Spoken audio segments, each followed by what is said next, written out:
Gracias a todos por venir a esta sesión de intermedio que va a tener a Roberto Ángeles como expositor.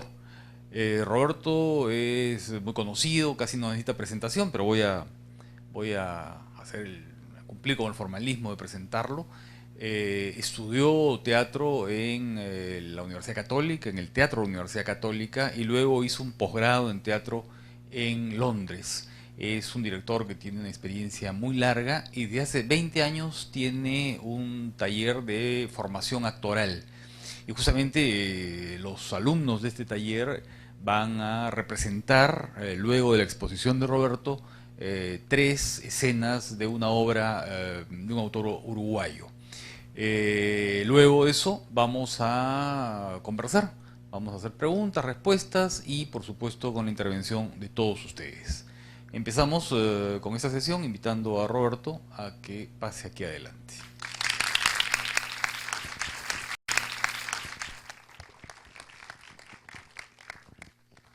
Gracias, Ricardo. Muchas gracias por la invitación. Eh, Vamos a hablar de dos aspectos que considero importantes dentro de la formación del actor y que son igualmente relevantes y esenciales en la dirección de los actores, en la experiencia escénica o en la experiencia de dirigirlos para televisión o en una experiencia cinematográfica. Esta experiencia se puede aplicar en estilos de actuación diversos, tanto en la actuación naturalista, que supone una reproducción del gesto y de la inflexión de la forma cotidiana de moverse y de hablar de las personas en el contexto real, o también puede ser en un estilo establecido, como una farsa, el clown.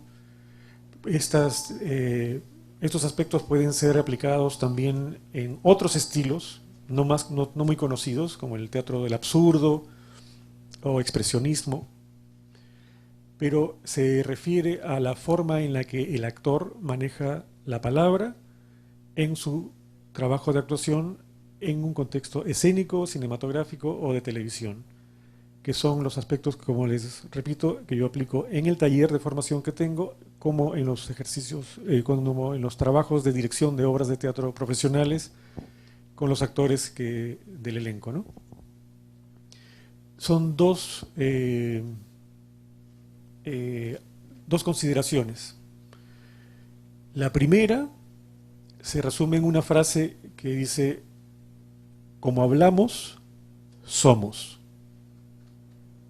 Esto quiere decir que en nuestra forma de hablar, necesariamente dejamos claro permanentemente lo que somos.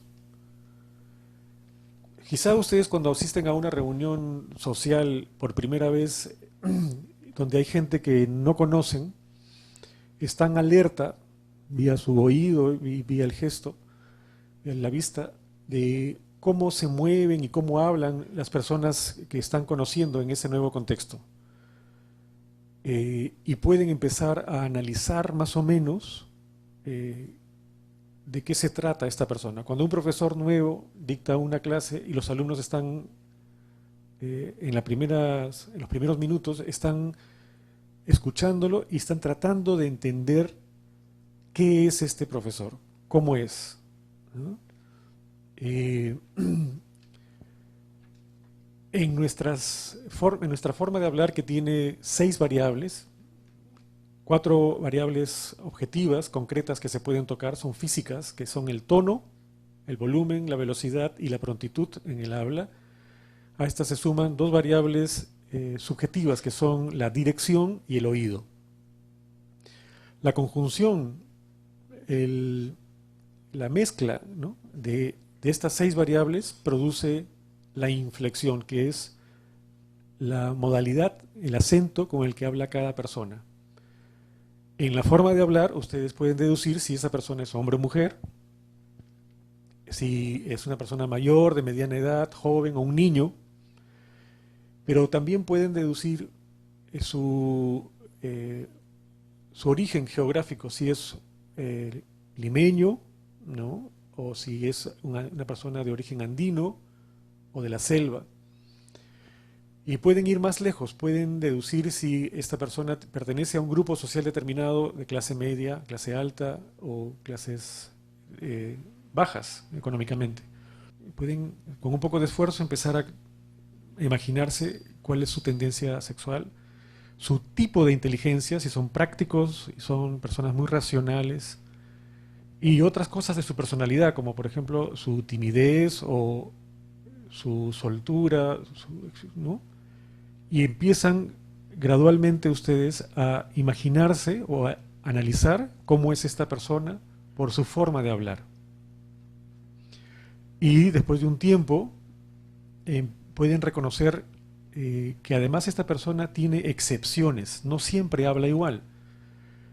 Yo personalmente, cuando hablo con mi papá, hablo muy diferente de cuando hablo con mis alumnos. Entonces, no es lo mismo hablar en un contexto como este, profesional, académico, que hablar en un contexto de barrio, ¿no? ¿Por qué? Porque hay ciertas normas, ciertas pautas que tienen que cumplirse. Entonces, a veces, cuando nos reunimos permanentemente con un profesor en clase, nos imaginamos que el profesor es de una manera determinada y luego de un tiempo salimos a tomar una cerveza con el profesor o nos encontramos en otro contexto y resulta que habla de otra manera. Esa forma, esa otra manera de hablar es una forma excepcional. Esa forma dice otras cosas de esta persona. Entonces deducimos o concluimos, perdón, que nuestras formas de hablar, ¿no? O nuestra forma de hablar no es única. Depende en muy buena medida de con quién estemos relacionándonos, ¿no? Si estoy con mi papá, con mis hijos, con mis alumnos, con mi novia, con mis empleados. También depende del contexto en el que se esté hablando y finalmente depende de lo que se esté tratando, de lo que estamos haciendo en ese momento. La forma de hablar de una persona se ordena diferente cuando está en una entrevista de trabajo solicitando ser contratado por una empresa o una institución. Se ordena diferente la forma de hablar que cuando estoy con una chica tratando de seducirla o invitarla al cine. Son otros recursos vocales y sigo siendo la misma persona. Se apela evidentemente a un lenguaje diferente, pero no solamente a eso, sino que también se apela a diferentes inflexiones, porque el propósito es otro, es diferente. Como hablamos, somos, y esa es la puerta de entrada a lo que vendría a ser luego la caracterización de un personaje. El alumno o el actor debe analizar el personaje en varios aspectos. Uno de ellos es el de lo que es, ¿no? Sus características socioeconómicas, culturales, inteligencia, bueno, si es hombre, si es mujer, qué edad tiene, su grupo socioeconómico, etcétera, etcétera. Y debe diseñar la forma de hablar que le corresponde a ese personaje. Eso forma parte de la caracterización del personaje, que implica otras cosas, por supuesto, ¿no? Pero hoy día nos vamos a enfocar en ese aspecto. Entonces, si el actor es limeño, nacido en San Isidro y egresado de la Universidad Católica y del Colegio Santa María, tiene una forma de hablar. Si este actor pertenece a una clase acomodada, tiene su propia forma de hablar que es interesante, que es bella y que tiene sus características. Y en la medida en la que logre comunicarse, es correcta. Pero si se le asigna a un personaje que es un andino de bajo nivel de información, ¿no? Con muy poco trato social y que además no está en su contexto, no está en su pueblo de la sierra, sino está en Lima, y que está solo, este actor tiene que copiar las inflexiones que corresponden a este personaje para luego añadirle los otros aspectos de la construcción del personaje. Tiene que copiar su inflexión. las tendencias en el tono, las tendencias en el volumen, sus tendencias en la velocidad, sus tendencias en la prontitud, para que el espectador, que lo ve en una película, lo ve en un programa de televisión o lo ve en una obra de teatro, se crea realmente que ese señor que está en el escenario no es Gustavo Bueno, sino es un señor de otro origen. Esta capacidad de transformación debe ser lo más exacta posible, y esa exactitud, esa perfección lo acerca a lo que es la actuación profesional. Ese es uno de los aspectos que me parecen importantes para calificar a un actor de profesional. Por supuesto, la transmisión de la verdad, su capacidad de conmover al espectador, pero en lo que nos toca hoy día es en su capacidad de transformarse en la forma de hablar del personaje. Y cuanto más distantes y distintos sean estos personajes y mayor sea la gama de posibilidades de transformación vocal que tenga este actor, más eficiente va a ser, pero evidentemente mucho más profesional y también de paso mucho más cotizado en el mercado. Eso es uno de los aspectos importantes que tiene que manejar el actor. Algunas veces no es necesaria una transformación tan radical, pero sí es importante que si, por ejemplo, hacen un Shakespeare en castellano en nuestro medio, en la forma de hablar de este actor no aparezcan inflexiones que pertenecen a su propia cultura. Por ejemplo, alargamientos de vocal, la ausencia de la pronunciación de la D en la última sílaba, que detalles vocales, detalles del habla, que refieren a este actor a la forma que habla una persona en Lima. Entonces, tiene el actor que limpiar lo que se denomina esquemas personales. No puede ser reconocido en el escenario como un joven miraflorino haciendo Hamlet, porque eso impediría al espectador imaginarse que ese Hamlet, que aunque está hablando en castellano y no en danés, y no está hablando en el inglés original en el que la obra fue escrita, sino en castellano en nuestro medio, impediría estas inflexiones locales creerse que este Hamlet es creíble, ¿no? Tiene verdad. Seguramente ustedes al estudiar comunicaciones han asimilado el término de suspension of unbelief, que quiere decir la suspensión de la incredulidad. Cuando el espectador se sienta en la butaca para ver una película o para ver una telenovela o para ver una obra de teatro, suspende, elimina, deja de lado su capacidad de incredulidad. ¿Por qué? Porque ha pagado su entrada o está dispuesto a creerse lo que va a ver en el escenario. Entonces los 10 primeros minutos generalmente son gratis y ve y se cree lo que está viendo, ¿no? Pero luego podrían empezar a surgir, en este caso me refiero a las inflexiones, a las formas de hablar propias de nuestro medio que entorpecen esta comunicación, esta credulidad, y de pronto el espectador ya no se la cree tanto. ¿Por qué? Porque si en este Hamlet aparecen inflexiones, como por ejemplo decir, ten cuidado, ese ten cuidado pertenece claramente a una forma de hablar de un grupo socioeconómico, de un tipo de gente de nuestra realidad, y nosotros sabemos tipificarla solamente por la ausencia nítida de la D en el final de la palabra. Entonces no es posible que diga ten cuidado. Si Hamlet dice oe, ¿no? Si dice que, empieza a referirse a conductas verbales, conductas vocales de nuestro medio, y entonces empieza a tropezarse nuestra suspensión de la incredulidad. Ya no es tan creíble, ¿no? ¿Por qué? Porque tiene referentes locales que nos quita la credulidad.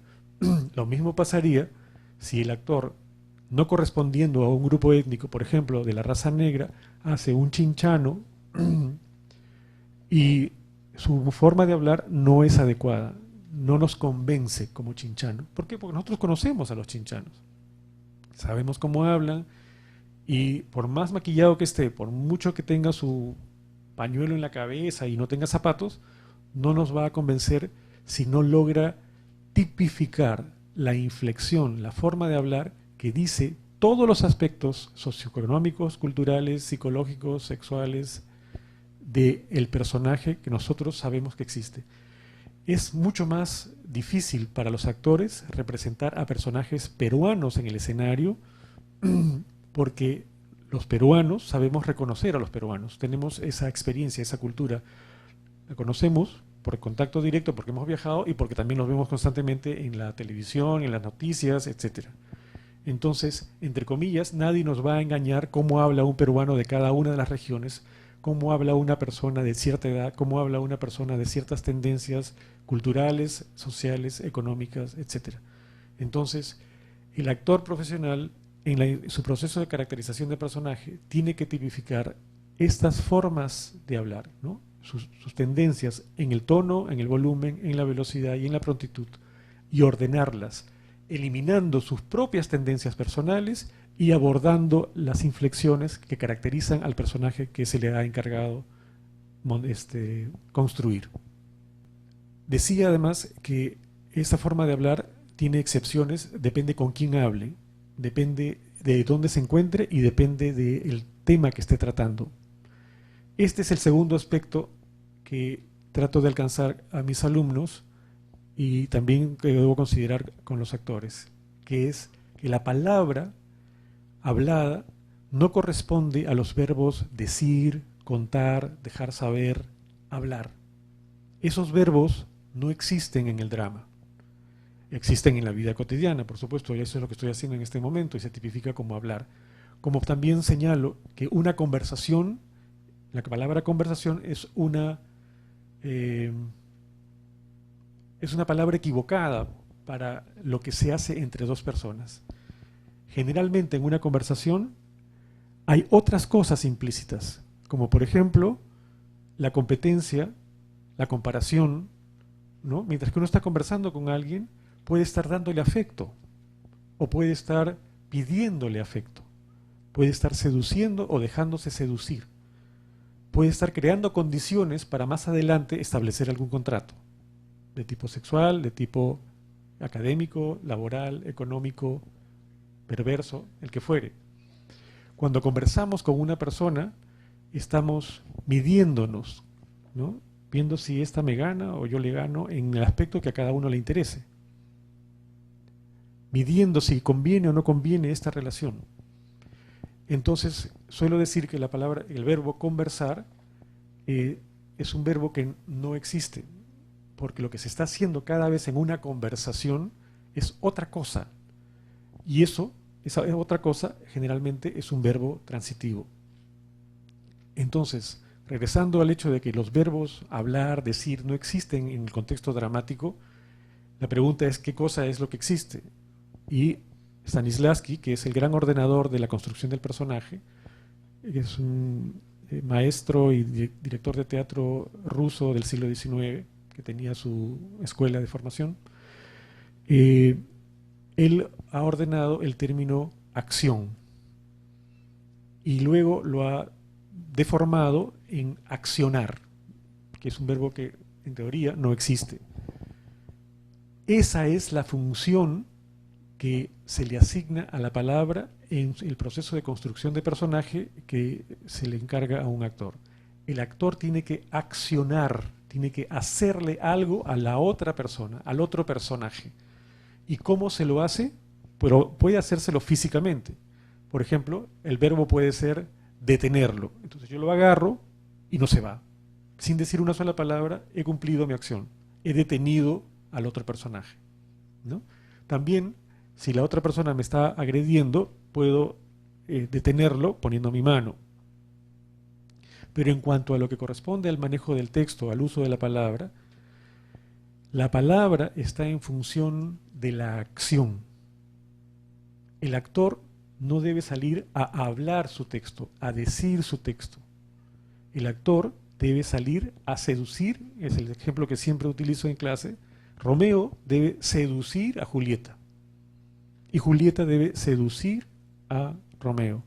La mamá de Julieta, el papá de Julieta, debe imponerle a Julieta que se case con Paris. La nodriza debe tratar convencer a Julieta de que es más conveniente que Sansa compare que es un príncipe que con Romeo, que es un muchacho de 16 años que no tiene ningún futuro. Esas son las acciones, esos son los verbos, lo que le hace una persona a otra. Lo que pasa es que utiliza la palabra para ello. La palabra no es independiente. La palabra no está ahí simplemente para ser dicha. La palabra está en el texto para ser convertida de palabra escrita en palabra leída, en palabra hablada. El actor no hace palabra escrita en el escenario, ni tampoco hace palabra leída. ¿Por qué? Porque esa es otra de las habilidades que es responsabilidad del actor. El actor tiene que transformar la palabra leída en palabra hablada. Y la palabra hablada, en teoría, de manera figurativa, sale del corazón, con verdad, pero sobre todo en acción. Entonces, todos estos versos bellísimos que Shakespeare ha escrito para que Romeo seduzca a Julieta son transformados en acción para que Romeo seduzca realmente a Julieta. No le diga te amo, no le diga eres bella, no le diga tu nombre es bellísimo. No, no le puede decir nada. Ese verbo no es aceptado en la construcción dramática. Lo que tiene que hacer es seducirla. Entonces, para eso, el actor profesional sabe que cuenta con estas variables. Entonces, él verá conveniente, por ejemplo, utilizar un tono más grave para seducirla, o verá usar un tono más agudo, bajar la velocidad, añadirle más aire, hacer pausas mientras que la mira, y también seguramente le tocará la mano, ¿no? Quizá hace otras cosas físicamente que complementan, que se integran y conforman una sola unidad. El actor profesional debe intentar utilizar estas variables para cumplir el verbo de cada momento de todo el argumento. El de Julieta es seducir a Romeo y puede añadirle una risa, por ejemplo. Y esa es una forma en la que ella propone ser seducida, porque se está muriendo de la risa.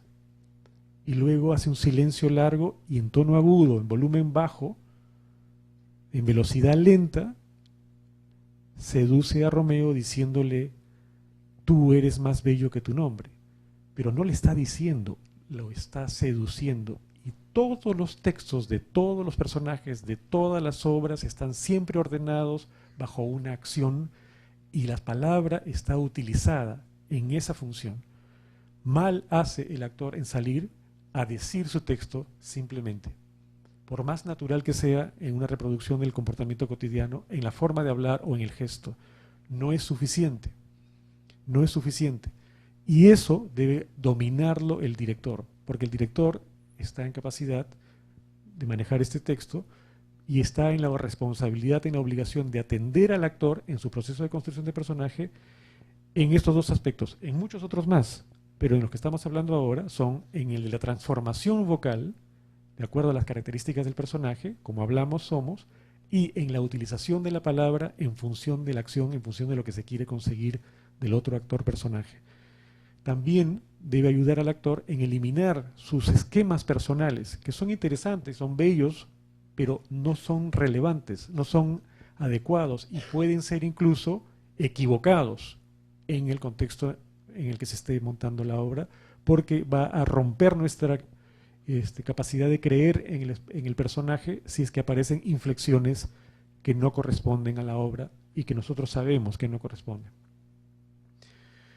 Estos dos aspectos los trabajo también con mis alumnos, con quienes tengo un taller de formación y que el taller completo dura 1 año y medio, y les asigno personajes para que ellos traten de aplicar todo esto que les acabo de explicar a ustedes. Tengo un grupo de alumnos más o menos numeroso y ellos han hecho varias escenas de las obras, de diferentes obras, y he escogido una obra que se llama Juan Palmieri, del autor uruguayo, del dramaturgo uruguayo Antonio Larreta. Esta obra tiene 10 escenas y mis alumnos van a presentar 3.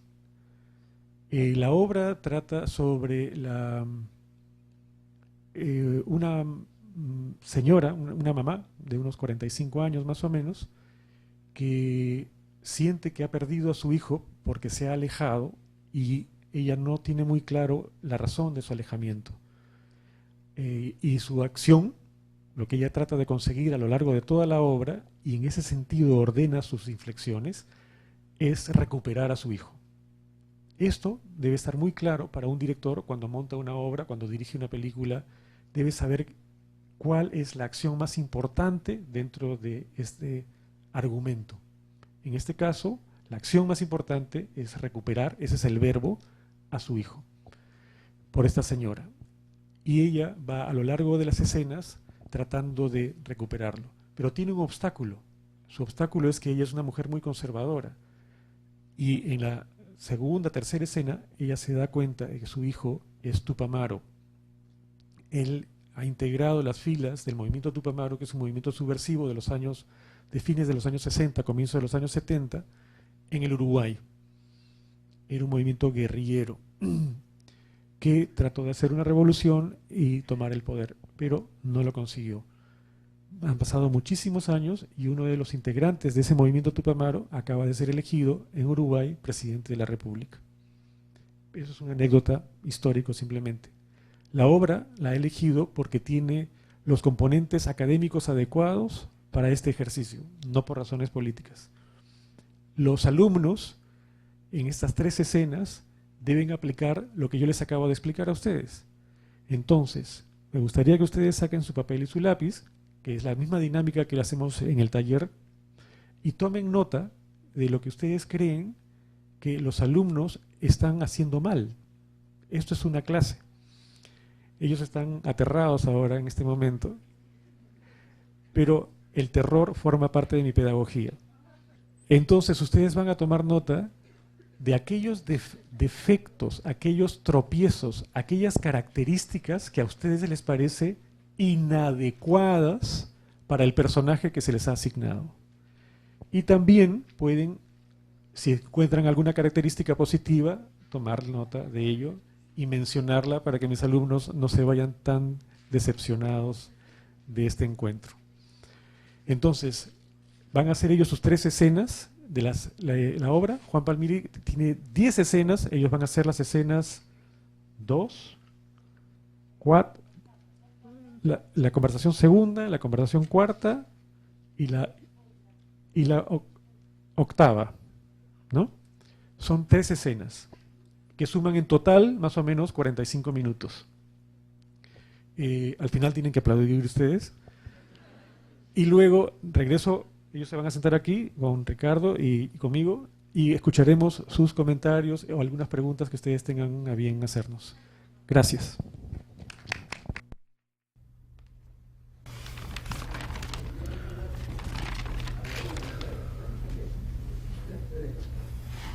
Me parece que me voy. Espera un poco más. No quiero molestar. Usted está trabajando.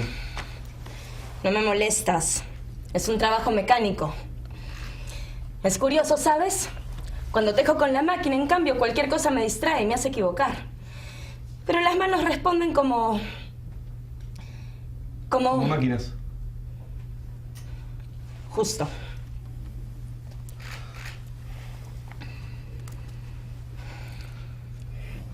Son las 7:30. Juan sale de la universidad a las 7. ¿Abrió casa de Teresa? Puede ser. ¿No sabes si tenía algo que hacer? No sé nada. Si supiera, te lo hubiera dicho. Claro. ¿No habían quedado en encontrarse? Sí. Entonces espéralo. Ya aparecerá. No, me voy.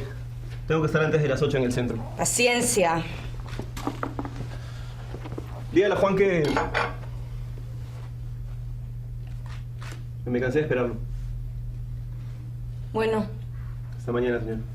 ¿No quieres que le diga nada más? ¿Cómo? Tenías algo que decirle, me imagino. Bueno, dígale... No, yo lo veo esta noche. Déjale unas líneas. Lo veo esta noche. ¿No me tienes confianza? Buenas noches, señora. ¡Espera! ¿No me oíste? Te hice una pregunta.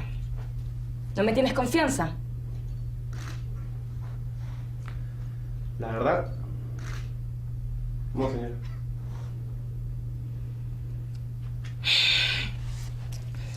Gracias por la sinceridad. No pensarás que soy tira, como dicen ustedes. No, pero hay madres colaboradoras y hay madres reaccionarias.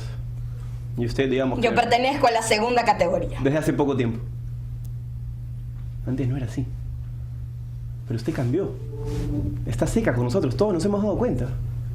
Le dejamos mensajes para Juan y no se los da. Paso días enteros sin verlo. Le hemos dejado volantes, boletines, y él nunca los ha encontrado. Nunca me dijo nada. ¿Para qué? A menos que usted los guarde, para que no se pierdan. No. Probablemente los rompo.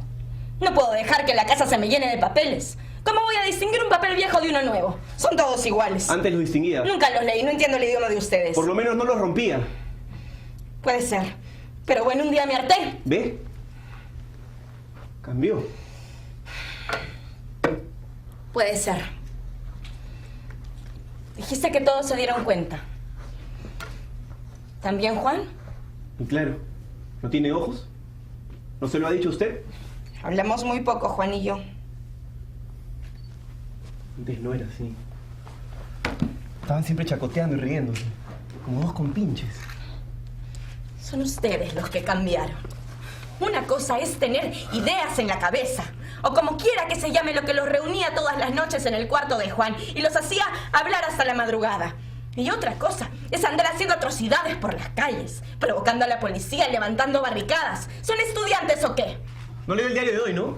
¿No veo lo que está pasando en París? No me importa París, me importa Montevideo, mi país. Aquí había paz, siempre hubo No paz. siempre. Desde que yo me conozco. ¿No se acuerda que nos llamaban la Tierra Purpúrea? Decíamos que vivíamos en un país gris, aburrido. Pero por encima de ellos está la injusticia, la explotación. Porque nunca pasaba nada porque todos los días eran iguales. La corrupción, la prepotencia. ¿Sabes una cosa? Yo quiero seguir viviendo en este país gris y aburrido. No quiero que me lo coloreen con sangre. ¿No te parece horrible ver las calles de Montevideo llenas de soldados y de tanques? ¿Imaginamos nosotros acaso? No sé ni me importa quién tiene la culpa.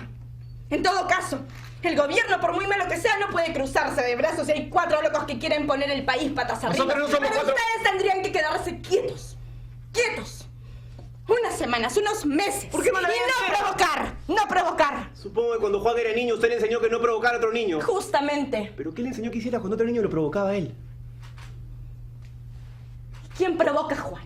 ¿Quién te provoca a ti? Un niño mendigando en la calle nos El provoca. Uruguay no tiene nada que ver con eso. El paleo de los empleados, la desvergüenza de los políticos. ¿Se enteró del asunto de la infidencia? ¿Cómo no voy a enterarme? ¿Pero quién puede decir que sea cierto? Son personas respetables, no pueden convertirse en gángsters de ¿Por buenas qué se a empeña en primeras? seguir creyendo en un Uruguay que ya no existe? Las palabras de Juan. Todos ustedes repiten como locos. ¿Cómo va a entenderse con Juan? Si él vive en un país y usted en otro distinto. Usted sigue creyendo que vive en un paraíso. Un paraíso amenazado en el peor de los casos. Y él sabe que vive en un país expoliado, prostituido. En un infierno, entonces. ¿Y te parece que si yo hubiera sabido que esto haría un infierno, hubiera tenido un hijo? ¿Piensas que tu madre te hubiera tenido a ti? No me diga que los uruguayos todavía podemos encontrar más razones para tener menos hijos. Unos cuantos abortos más y se acabó el peligro.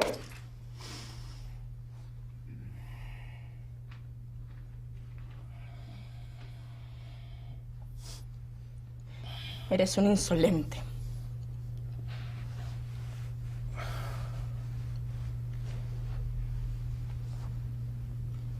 Perdóneme. Pero a nadie le gusta sentirse borrado del mapa con tanta facilidad. Perdóneme. Me voy. Espera. Perdóname tú a mí. No te vayas todavía. Vamos a seguir discutiendo, señora. Ojalá pudiera discutir así con Juan. Ayer me dijo, se quemó el foco del baño. Fue la frase más larga que me dijo en 2 meses.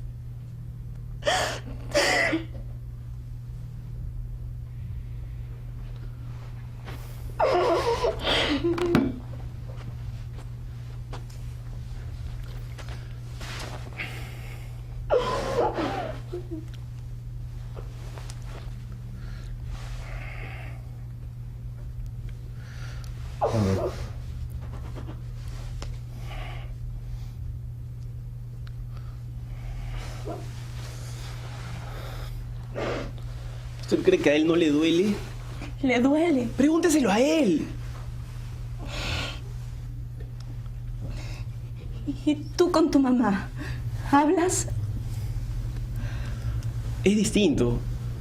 La vieja está más al día, piensa más parecido a nosotros. Tiene una vida más larga que usted. Con todo, no cree, a veces me tira de la manga para que no salga a la calle. Y más de una vez le he visto en la explanada, mirando desde lejos por si me pasa algo. Y a ti te gusta. Te sientes protegido. ¿Protegido? ¿Usted ve cómo están de pertrechados los milicos últimamente? ¿Qué va? Poco acompañado puede ser. Por suerte, se ha hecho gremialista la vieja ahora. Jode menos. Tiene menos tiempo para preocuparse por mí. Lo dices con alegría. Claro. No voy a pretender que la pobre gorda se ponga a tirar piedras. Pero que haga lo suyo me gusta. Hasta que un día seas tú el que tenga que ir a la explanada a vigilarla desde lejos. Nunca se me ocurrió. Ándate. Se te va a hacer tarde. Adiós entonces.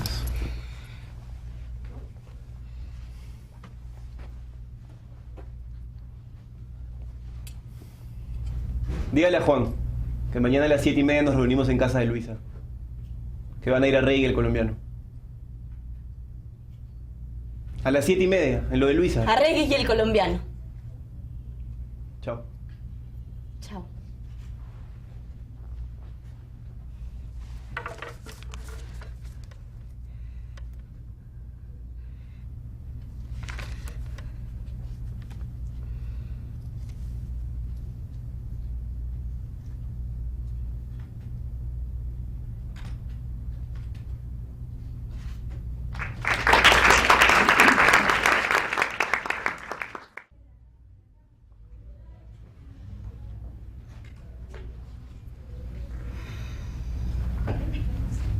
Ya ves que no te pregunto por qué tanto misterio.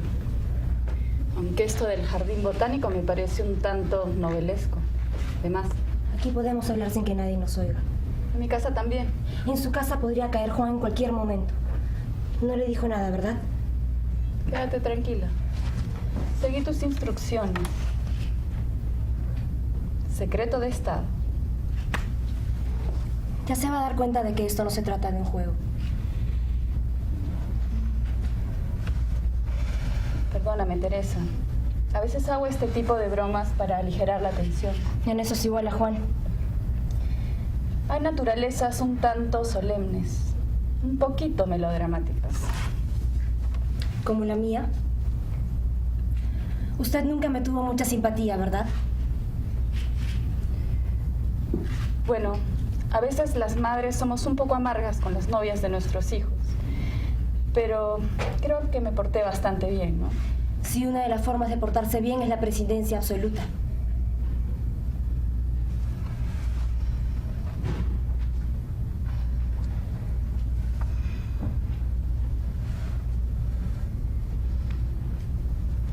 Hace 25 años que no vengo aquí.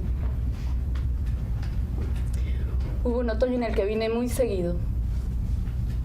Esto se pone más lindo en otoño. Con Alejandro, el padre de Juan. Antes de casarnos, claro. Yo también estuve aquí con Juan. 3 o 4 veces el otoño pasado. Mira, nosotros envejecemos y el jardín sigue igual. La abadía no ha perdido su encanto, ni el jardín su fragancia. ¿Qué? A ver, tú que estudias profesorado en literatura, ¿a que no sabes de dónde es eso? ¿Verlaine? Fallaste. Es una vieja novela policial. El secreto del cuarto amarillo. El secreto del jardín botánico. Nosotros nos sentábamos allí, mira. A la izquierda del roble. Ahora le toca a usted. Benedetti, ¿no? Me ganó. Esa poesía es muy linda. ¿Cómo comenzaba? No sé si No alguna sé vez- si alguna vez les ha pasado a ustedes. Eso que interpretas como prescindencia absoluta, tal vez sea una discreción que una se impone. Pero ya que estamos aquí, voy a tomar el toro por los cuernos. ¿Tienes algún problema con Juan? Si es un problema grave, háblame con franqueza. Yo soy más joven de lo que me ves. Por lo menos no dijo que somos amigas. Esa mentira hubiera hecho las cosas más difíciles. ¿Qué le pasa? Quizá pertenezco a una generación en donde las mentiras, por lo menos algunas mentiras convencionales, ayudan a facilitar las cosas. Una conversación, por ejemplo. ¿Usted no ha notado nada raro en Juan en los últimos 2 meses? ¿En su comportamiento, en su vida? ¿Raro? Anormal. Me asustas. No se fije en las palabras, distinto. Quizá no me he dado cuenta. ¿Distinto de qué modo? Si usted no lo ha sospechado, es todavía más difícil decírselo. ¿No estarás pensando drogas? No, por favor, Juan. Él piensa que son una forma de colonialismo y eso le basta para detestarlas. Tampoco se imagina que es por el lado del sexo. En ese aspecto me consta que es el mismo de siempre. ¿Te consta? Juan y yo nos acostamos desde hace más de 1 año. Espero que no haya sido aquí, a la izquierda del roble. Me refiero a otro tipo de cambio. El empleo que hace del tiempo, por ejemplo. ¿Estudia como antes? No te lo podría asegurar. Pasa poco tiempo en casa y yo trato de no preguntar, pero... ¿Te preocupe que estudie menos? No exactamente. No te debería preocupar. A ti menos que a nadie. Primero le metes el bichito de la política y ahora te andas preocupando de que se demore en recibirse. Por favor, que esto no se convierta en una conversación de suegra y nuera. Si alguna vez le alenté a la militancia, le aseguro que no me arrepiento. Pero no estoy segura de que hoy no sea otro tipo de militancia, ¿me entiende? No. Pero no es raro, yo no entiendo nada de esas cosas. Sin embargo, conoce a Juan. ¿Verdad que Juan no miente nunca? Nunca. No mentía nunca. Antes. Podía llegar a ser brutal en todo caso, pero mentir solo ahora. Me quedo esta noche a estudiar en casa. Y no es cierto. Voy a ayudar a Teresa a preparar la tesis. Yo hace 2 días que no lo veo. Teresa. Este domingo impensadamente fui a la feria y me enteré que es el 3er domingo que no va. Teresa. Incluso me cuenta sobre esas mañanas en las que supuestamente está vendiendo discos de Troilo y Eric Kleiber. Ya sé lo que estás pensando. ¿Sí? ¿Es tan humano? ¿Tan inevitable? ¿En qué estoy pensando? ¿En otra mujer? Lo sabía, por eso le pregunté. Las mujeres de su generación no piensan en otra cosa que no sea en sexo. Pero no vine a discutir ese punto ahora. No sabes cuánto te lo agradezco. ¿Qué hizo Juan durante los días de carnaval? ¿No te lo dijo? Tengo mi versión, quiero la suya. No sé. ¿Qué hizo? Por favor, no lo cubra. Porque entonces esta conversación no nos lleva a ninguna parte. ¡No soy una mujer celosa! ¡Métaselo en la cabeza!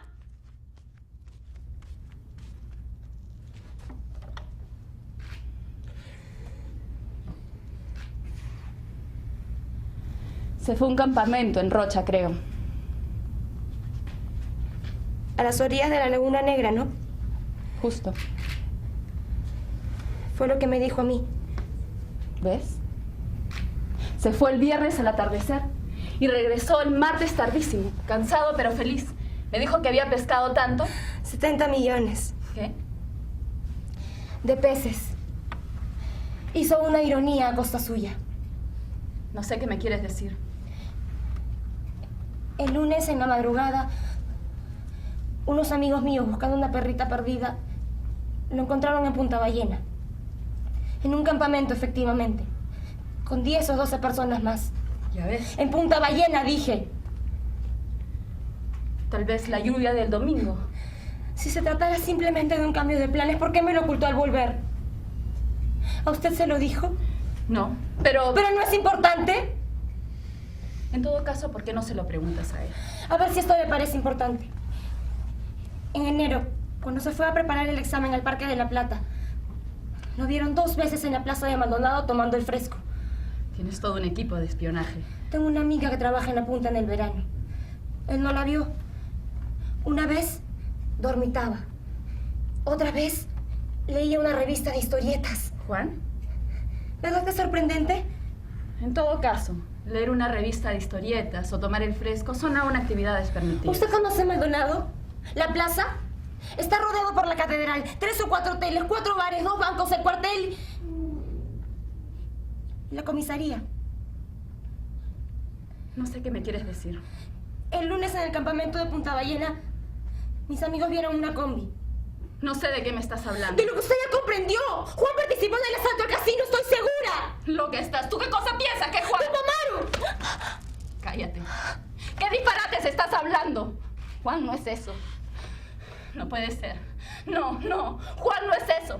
Tendrá sus ideas, porque yo las conozco. Él habla conmigo también, ¿sabes? Y no me importa si están equivocadas o no, pero de ahí a... No puede ser. No puedes creer que Juan sea un delincuente. Yo no usé esa palabra. Un terrorista. Juan es un muchacho corriente. Le gusta la vida, la música, la buena comida. Su carrera, las mujeres y no solo tú. La vida familiar. Él no va a jugarse todo eso por... Él es capaz, inteligente, tiene 1000 maneras de defender sus ideas. En cualquier lugar podría ser un líder. Inventaste todo eso porque no quieres... Porque ¿sabes por qué? Porque no quieres admitir que probablemente ha dejado de quererte, que estará con otra cuando te miente, que estaría...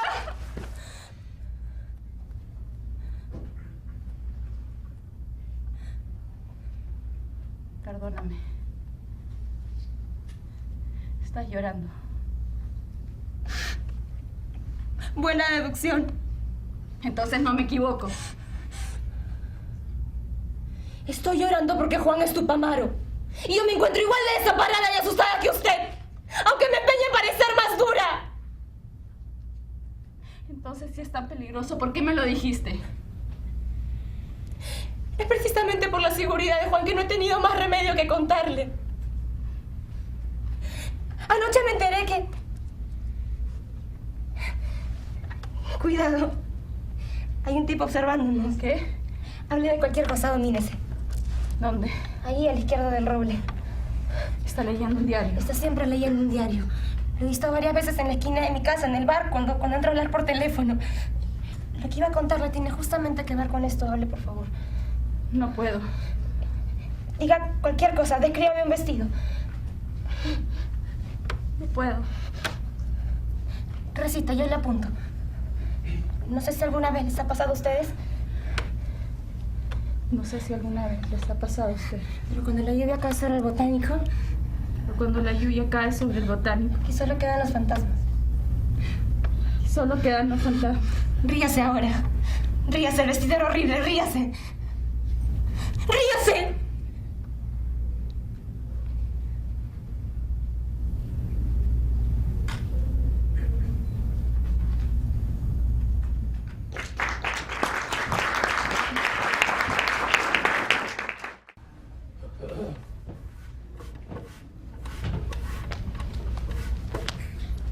Hablé con Yamandú como usted me pidió.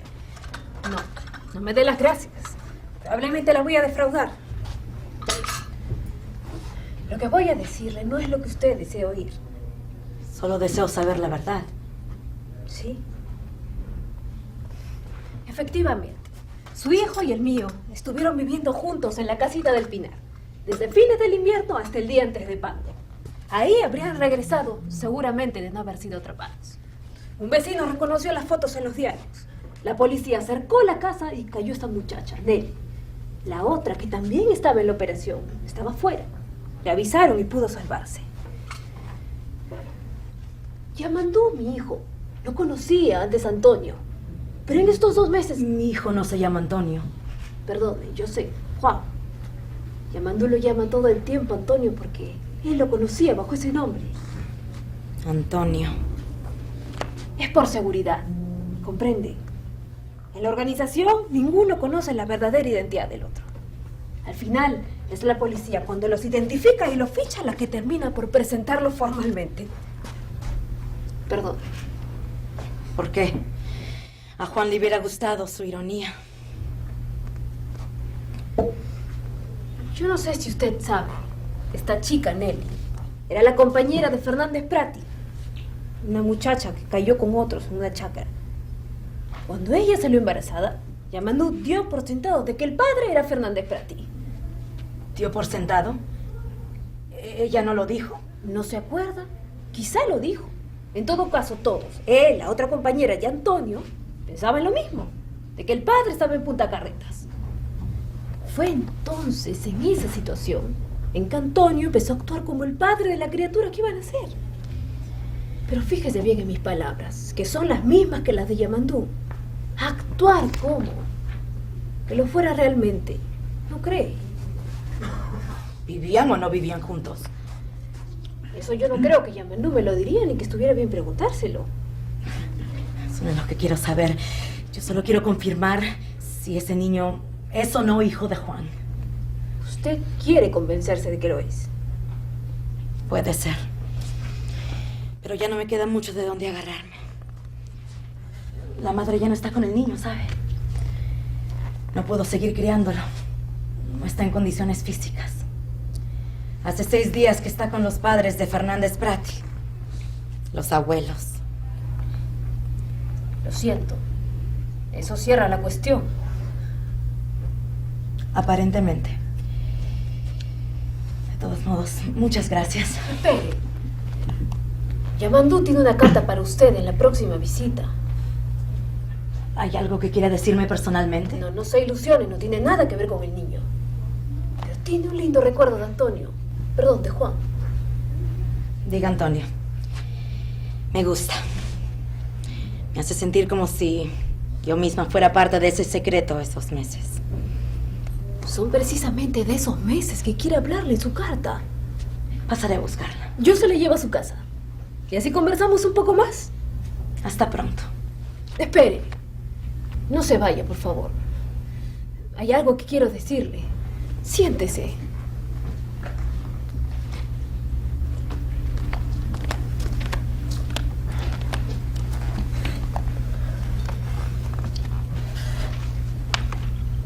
La verdad, no sé qué quiero decirle. Pero no quiero dejarla irse así. ¿Así como? Más sola de lo que llegó. Más vacía.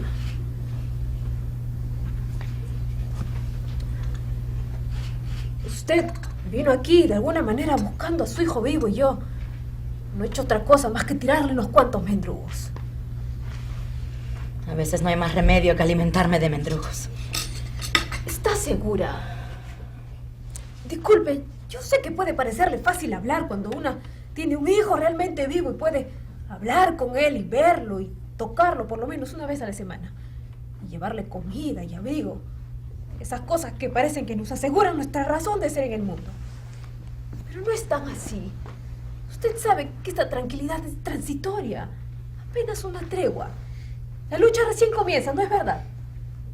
Entre los muchos que van a caer es tan probable que vaya a estar mi hijo. Usted me habla como si quisiera compensarme.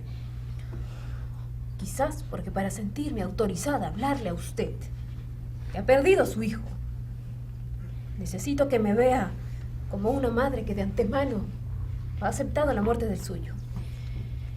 Nuestros hijos estuvieron juntos en Toledo. El mío murió y el suyo se salvó a duras penas. Ese azar no me concede a mí ningún privilegio. Usted ha estado viviendo estas semanas de la fantasía de ser otra vez madre, ¿verdad? Llevarse al niño a su casa, sustituir a la madre que pronto no sería más que un fantasma. En la cárcel o en la clandestinidad, un fantasma. Y quizás un fantasma de corta vida. El niño hubiera sido suyo, y a lo largo de los años hubiera ido repitiendo su vida con Juan. Un poco desteñida tal vez, pero la misma. Usted estuvo soñando con eso, ¿no? ¿Me equivoco? No. Usted quiere volver a encerrarse en estas 4 paredes.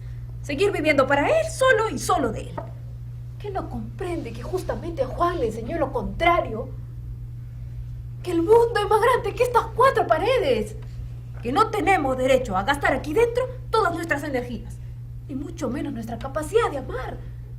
Vivimos enajenados en nuestro pequeño reducto de egoísmo, como una cámara mágica. Pero del otro lado de esas 4 paredes está el mundo real. A mi edad no es demasiado tarde para cambiar. Supongo que usted está hablando del viejo sentido burgués, de la familia y los sentimientos familiares. No digo que sea buena ni mala. Es la mía. Yo estoy hecha así, formada así. Usted sola. ¿Quién de nosotros no tendría que decir lo mismo? Que uruguayo no es burgués en esa medida. Fíjese usted, nosotros. Yamanú es marxista de tercera generación. Yo misma he militado desde hace 30 años. No conocía ayer la palabra revolución. He vivido paso a paso la lucha obrera. Sé cuántas víctimas ha costado. Mi compañero y yo nos enorgullecíamos de haberle impregnado a Yamanú desde niño, de nuestras ideas y de nuestra militancia. Y aunque nunca nos lo confesamos, creo que nos hacía sentir bien que él fuera más radical que nosotros.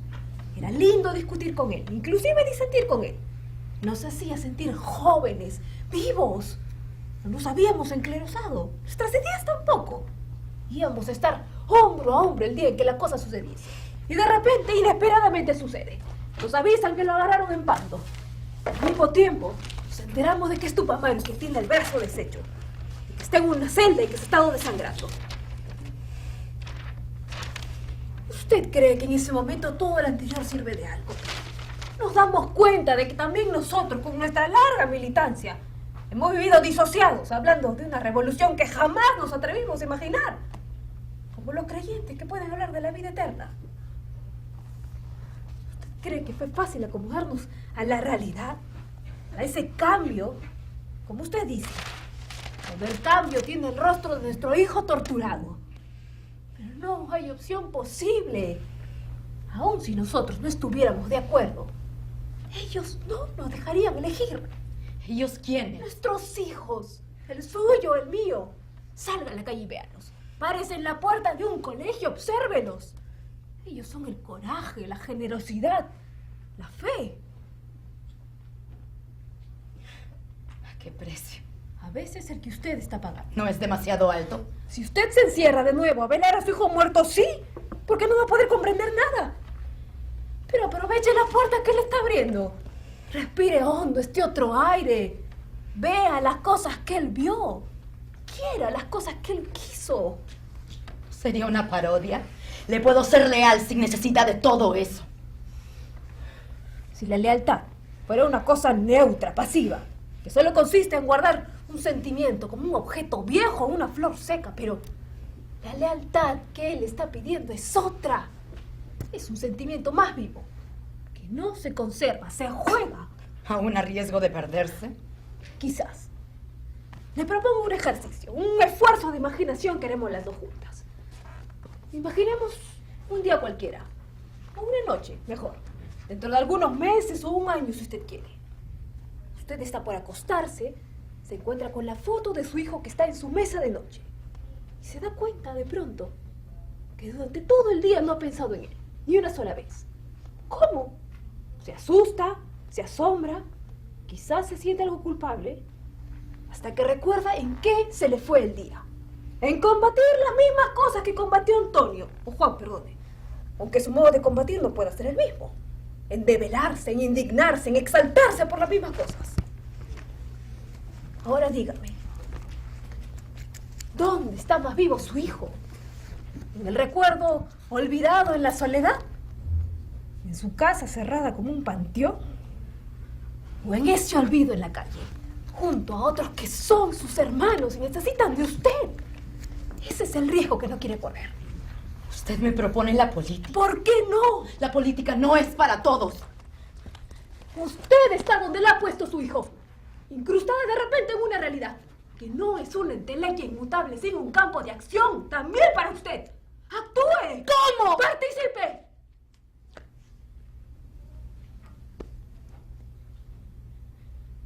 Se me ocurre que todo este tiempo he estado pensando en Juan.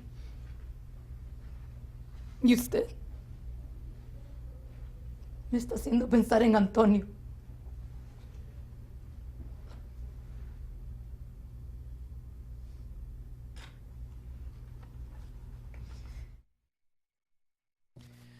Bueno, empezamos esta conversación, tal vez pidiéndole a Roberto que explique un poco el tratamiento, porque es un problema de tratamiento, de registros en las tres escenas que hemos visto, en torno a la idea de la madre, la vieja idea de la madre tomando conciencia de la revolución a través del hijo, ¿no? La madre Gorki, la madre Coraje de Brecht. Y claro, y esta madre uruguaya. Tal vez, no sé si nos podríamos explicar un poco eso, ¿no? La diferencia de tratamiento, con las madres, ¿no? Y las tensiones que hay en cada escena, porque son tensiones que además están muy determinadas por el espacio físico, ¿no? La primera es el encierro entre el muchacho y la mujer. En el segundo están en un parque, y eso es muy importante, y además hay una tercera presencia, hay una presencia en off que va creando, ¿no?, la tensión. Y en este último caso es esa cosa doméstica, ¿no?, con las galletitas en la mesa, que luego se va transformando en esta especie de discurso político, incitación, ¿no?, al compromiso. No sé si podrías... Sí, como ustedes han dado cuenta, el personaje principal es Carmen, la madre de Juan, que en las escenas que han visto ha sido representadas por 3 alumnas en diferentes escenas. Es un mismo personaje que va rotando de actriz. Y Juan Palmieri, del cual se habla todo el tiempo, no aparece nunca en la obra. Así como el personaje tiene una acción que cumplir, que tratar de conseguir a lo largo del argumento, a lo largo de la obra, también tiene una acción particular para cada escena. En cada una de estas escenas que han visto, Carmen o el otro personaje quiere conseguir algo. Y generalmente lo que quiere conseguir uno constituye el obstáculo de lo que quiere conseguir el otro. Entonces se genera la esencia del teatro, que es el conflicto, el drama, y por eso se llama dramaturgia. El actor, como su responsabilidad más importante, además de construir el personaje, es constituir el drama que su personaje representa. Entonces, tiene que analizar en cada escena, o a lo largo de toda la obra, si su personaje es tan importante, dónde están los conflictos que tiene que confrontar, dónde están los obstáculos que tiene que vencer, o con los cuales tiene que pelear, aunque al final pierda. Y esos son sus momentos dramáticos. Y quizá también tiene que identificar dónde está el conflicto central de su personaje, que viene a ser el conflicto central de la obra. Y por eso es que es tan importante el trabajo del actor, porque él luego se convierte en el centro dramático del argumento, de la historia. El actor se convierte en el drama de la obra.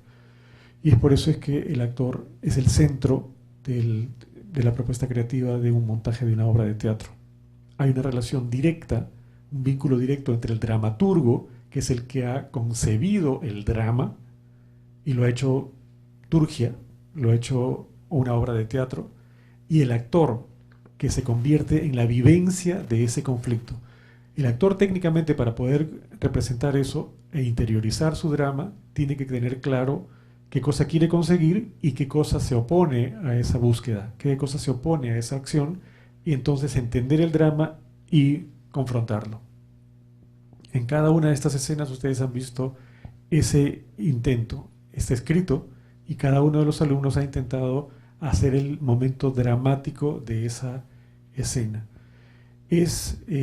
Carmen aparece en las 10 escenas, y efectivamente, y por ahí creo que va la pregunta de Ricardo, ella va evolucionando, no va siendo la misma Carmen de la escena 1 hasta la escena última. Ella pierde a su hijo al final de la escena 6 y luego sigue intentando cumplir su acción, que es la de recuperar a su hijo, pero ya no intenta recuperarlo físicamente porque él ya murió. Entonces trata de recuperarlo espiritualmente, trata de conseguir al que ella cree que es el hijo de Juan, pero resulta que no lo es. Y al final de la obra termina recuperando el espíritu de Juan, adoptando en alguna medida las ideas, la emoción que embargaba Juan socialmente, y se identifica con esa causa. No se vuelve ella una guerrillera Tupamaro, pero sí deja de lado su actitud originaria, burguesa, que era lo que le impedía recuperar a su hijo para poder adoptar sus nuevas ideas sociales y de esa manera cambia, se produce una transformación. Ella ha tenido que optar entre sus principios, que era lo que constituía el obstáculo más importante para recuperar a Juan, para cumplir su acción, y su defecto dramático. El defecto dramático es algo que el personaje tiene a lo cual no puede renunciar. No puede renunciar. Romeo no puede renunciar al amor de Julieta. Y Julieta no puede renunciar al amor de Romeo. Pueden morirse, pueden renunciar a la vida, pero no al amor de ellos. En este caso, Carmen no puede renunciar a ser madre. Y eso es lo que la hace cambiar de ideología por recuperar a su hijo. Y efectivamente esa madre va cambiando. Poco a poco ya no es la misma, ¿no? No es la misma. Y eso también han intentado los alumnos representar. Quizá no se entienda muy bien ese proceso porque, bueno, no están las 10 escenas, pero ese es un poco el intento. Hay como tres Carmen, ¿no? Hay una Carmen que entra en crisis, la Carmen ansiosa, va sintiendo los reproches y demás, termina llorando. Hay una Carmen, Valeria, que es una Carmen apacible, ¿no? Es una Carmen tranquila, serena, relajada, su dicción, su manera de estar. Está en un parque, ¿no? Y además ese parque le evoca recuerdos literarios, ¿no? Hay, claro, por supuesto, hay un subtexto, ¿no? Ella de alguna manera sospecha lo que va a escuchar y no quiere escuchar lo que le va a decir la enamorada de su hijo, ¿no? Y la tercera Carmen es una Carmen expectante, ¿no? Es más bien la silenciosa, ¿no? Ella casi no habla, ¿no? Está como sorprendida por lo que le dice la otra mujer. Entonces, ahí hay como tres tratamientos, ¿no? ¿Podrías explicar un poco eso? Lo que dije al comienzo, en mi primera intervención, cada persona es como habla, ¿no? Como hablamos somos, pero como hablamos somos tiene un registro. No hablamos siempre de la misma manera. Entonces, yo hablo de manera diferente con mis hijos que con el taxista que me lleva a mi trabajo, que con una persona que me propone un trabajo, ¿no? Con cada persona hablamos de una manera diferente, particular. Ahí se convocan otros tonos, otros silencios, ¿no? También depende nuestra manera de hablar del contexto en el que nos encontremos y del propósito que tenemos. En la segunda escena, ¿no? Hechas por Valeria y por Yeli, que están en un parque, Valeria asume una Carmen que quiere dejar claro que a ella no le afecta la presencia de esta chica a la cual descalifica, y muestra su elegancia, su sobriedad, su serenidad. Ella es serena, sabe de literatura más de lo que sabe la otra que estudia literatura, ¿no? Y además se hace la joven, presenta una máscara, ¿no? Entonces por eso es que Valeria ha optado por hablar serenamente, un volumen bajo. Esa es su propuesta.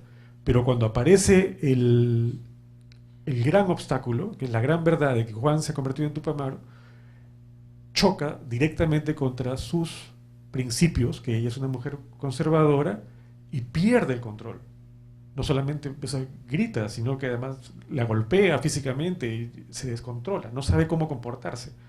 Y se produce esa crisis. Esa es su tarea, digamos, ¿no? En las otras Cármenes también cada una de ellas tiene lo suyo, pero cada actor debe considerar en su propuesta vocal, ordenar su forma de hablar en función de lo que quiere conseguir, pero también con las consideraciones de a quién le habla, dónde está y qué cosas se propone conseguir. Me gustaría preguntarte dos cosas. La primera es, en una representación, más allá de un ejercicio, una representación formal de la obra, ¿tú trabajarías de esta manera casi experimental de jugar con el mismo personaje encarnado por diferentes actrices, cosa que por ejemplo hizo Buñuel, ¿no? en ese oscuro objeto del deseo, y que causó al principio una sorpresa, pero luego uno entraba a la idea de que eran como las caras de lo que sería lo femenino, ¿no? Es decir, las caras de la maternidad, en este caso, las caras de lo femenino encarando una situación de crisis. Esa sería la primera pregunta. Y la segunda pregunta sería, hablaste de la palabra y de la función del decir, ¿no es cierto? Del actuar, ¿no? Del accionar, digamos, ¿no? ¿Y cuál es la función de aquello que está más acá o más allá de la palabra? Me refiero, por ejemplo, al quejido, al sollozo, al murmullo, al susurro, a estas, digamos, estos elementos paraverbales, si tú quieres, y al silencio, ¿no? ¿Cuál sería la función del silencio en esta labor de persuasión en el teatro? En cuanto a tu primera pregunta, nunca se me ha ocurrido que un personaje pase de actor en actor, no, pero creo que es una buena idea. Vamos a ver qué cosa pasa en algún momento, ¿no? No, nunca he hecho eso. Incluso cuando he hecho una obra donde un actor tiene que representar un personaje que en un momento determinado tiene 10 años de edad y en otro momento tiene 40 años de edad, no he llamado a un actor niño de 10 años y a otro de 40, sino el mismo actor ha hecho, cambiando su inflexión y su gesto, parecer un niño de 10 años, y en otros momentos cambia su voz y su actitud y es el de 40, sin cambiar ni maquillaje, ni vestuario, ni nada, es la misma cosa. Más bien he optado por esa opción moderna, ¿no? Que bueno, ya no es tan moderna, ¿no? Pero moderna en el término que ya está un poco pasado de moda, más bien, ¿no? Pero sí hago otras cosas, como por ejemplo, que he hecho varias veces, que es de darle a un actor hombre papeles femeninos. Y la razón es a veces diversa, ¿no? Por ejemplo, a Sergio Galiani le di el papel de Lady Bracknell, que es la tía de todos estos muchachos en La importancia de llamarse Ernesto, que es una obra de Oscar Wilde, que representa a un sector social alto, arribista de Londres de fines del siglo XIX. ¿Y por qué le di ese personaje? Porque a mí me parece que Lady Bracknell no es una mujer, es un tanque. Sus propósitos eran de lo más vulgares, ¿no? Ella quería que su hija se casara con el mejor postor y que su sobrino se casara con una chica de clase alta, etcétera, ¿no? Entonces, y lo hacía declaradamente, entrevistaba al candidato, al novio. Entonces, esa conducta me parecía que en ese personaje lo más importante no era su femineidad, sino esta cosa, ¿no? Entonces, para tomarle el pelo mejor al personaje, llamé a Sergio y gracias a Dios lo hizo extraordinario. Podría haber salido terrible, ¿no? Pero a la vez, todos estos amaneramientos que tenía este sector social de esa clase, ¿no? Su abanico, los polvos, el aire, el desmayo y las maneritas de las manos, lo hizo muy bien. Pero como era un actor hombre, eso hacía gracia. Entonces yo me estaba burlando de ese personaje a través de esta maravillosa construcción de Sergio.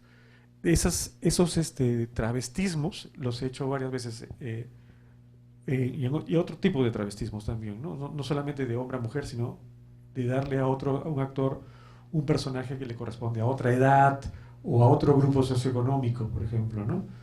Y así, en el Romeo y Julieta que tanto cito, yo la ambienté en Lima y para mí Romeo era un chico bobo del Colegio de la Inmaculada, que es donde he terminado yo, que está enamorado de la idea del amor, que es típicamente jesuita, y no de las tetas de la chica. Mientras que Julieta es una Julieta por la que ya ha pasado más de un Romeo. Entonces esa era una versión completamente diferente. Y además estaban con blue jeans, en vez de espadas usaban manoplas y cosas y cadenas. E hice esa adaptación y bueno, pues me burlé del amor, ¿no? Que esa es mi forma de relacionarme con el amor. Y terminó siendo una comedia, por supuesto. Y mi gran problema fue que el público se conmoviera al final con la muerte de los dos chicos, ¿no? Entonces, y no se conmovían mucho. Se divertían mucho durante la obra y al final yo padecía porque no lograba, claro, tanta burla, evidentemente ahí estaba el precio, ¿no? pero igual fue un éxito de taquilla. Entonces, he hecho ese tipo de travestismos que por supuesto no son ideas mías. El gran inventor de estas descontextualizaciones es Peter Brook, que es un director inglés que vive en Francia, ya mayor, que tiene una propuesta gigantesca y muy desarrollada sobre el acercamiento a la creación dramática. Todo lo que sale de la... O sea, para poder hablar funcionan tres aspectos físicos, que es la respiración, la fonación, que es el aire que golpea las cuerdas vocales, y la articulación, ¿no? Mandíbula, labios, lengua. Entonces, eso es lo que se hace físicamente cada vez que uno habla, ¿no? Tiene que tomar aire, botar el aire, fonar y articular. Todos los sonidos que produce el actor constituyen lo que yo denomino la imagen vocal, es la forma en la que el personaje habla. Si hay ahí de por medio tics, eructos, suspiros, ruiditos, todo eso forma parte de esta caracterización. También es como hablamos, somos. En este caso podría ampliarse a como sonamos, somos, ¿no? Porque también en estos soniditos que propones, en los silencios que se manejan, hay clase socioeconómica, tipo de inteligencia, y también hay un trato especial, ¿no? En estas escenas ustedes han visto algunos momentos en los que ha habido pausas largas. En esas pausas no es que el actor deba descansar, sino lo que el actor está haciendo es tomando una decisión, cambia de opinión, se queda o se va, asume o no asume la pregunta. Los silencios y el oído también forman parte de la palabra hablada. ¿El oído en qué sentido? No es porque hablemos por las orejas, aunque habemos algunas personas que sí. El oído forma parte de la palabra porque en la medida que nosotros tenemos la sensibilidad, la capacidad de ser afectados por la forma de hablar, ¿no? Por lo que nos hace la otra persona en su habla, nuestra respuesta va a ser diferente. Nuestra reacción se conforma habiéndose afectado por lo que la otra persona me ha hecho. Entonces, mi respuesta ya no es igualita, ya no mantengo mi forma de hablar. Se ha herido, por ejemplo, o se ha entusiasmado, entonces subo el volumen o lo bajo, y eso quiere decir que me está afectando lo que la otra persona me hace, y por ello reacciono, y reacciono en mi discurso, en la palabra. Pero incluyo, sí, por supuesto, los silencios y el oído como dos aspectos variables más subjetivas dentro del discurso. Muy bien. Tienen la palabra, pueden hacer. En la primera escena, me pareció que la madre estaba bien en su estado, en su progreso.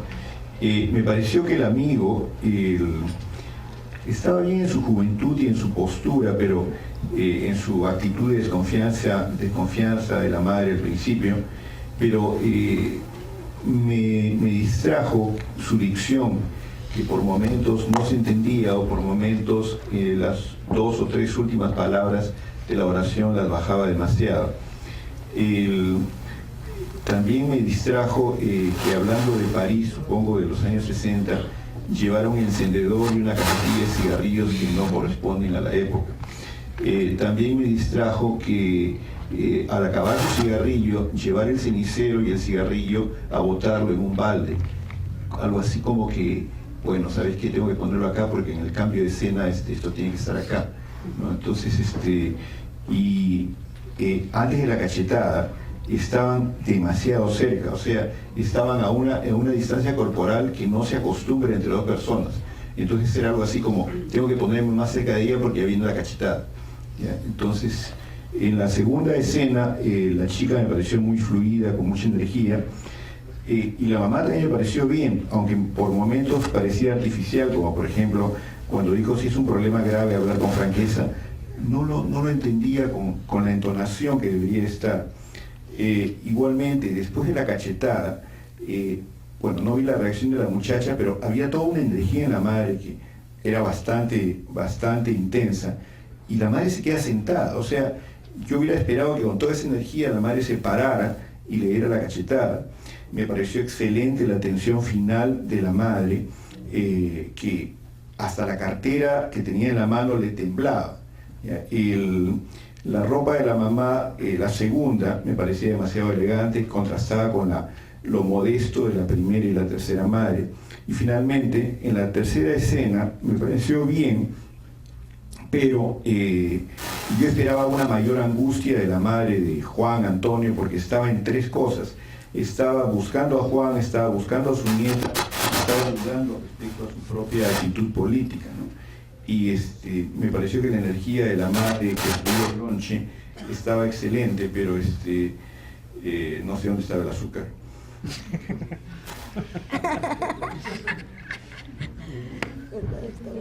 Más bien, antes de yo pasar el micrófono, yo sí tengo una pregunta para hacer.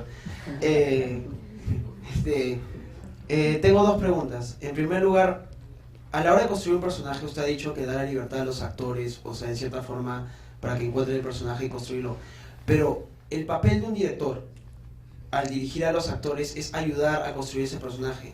La primera pregunta sería, ¿qué es lo que debe hacer un director? Porque o sea, el tema sobre el arte de dirigir en sí, ¿qué es lo que tiene que hacer el director para ayudar a encontrar al actor, ayudar a que encuentre el personaje? ¿Cómo dirigirlo? Y la segunda pregunta sería, ¿qué cosas tiene que tomar en cuenta el director para poder dirigir a los actores? ¿Qué es como, digamos que es mi primera obra? ¿Qué es lo que yo tengo que hablarle? ¿Cómo debo expresarme ante un actor para ayudar a construir el personaje, dirigirlo y llevarlos a hacer el mensaje que yo quiero transmitir en la obra? Muchas gracias, profesor, por su intervención. De repente los alumnos en algún momento les van a contestar, ¿no? Le van a agradecer sus comentarios. A mí me ha ayudado muchísimo. En cuanto a tu pregunta, la primera responsabilidad del director, en términos clásicos, ¿no? Cuando va a hacer una obra de teatro que cuenta una historia, que presenta un drama, ¿no? En ese sentido clásico, la primera responsabilidad básica es la de la selección del actor, que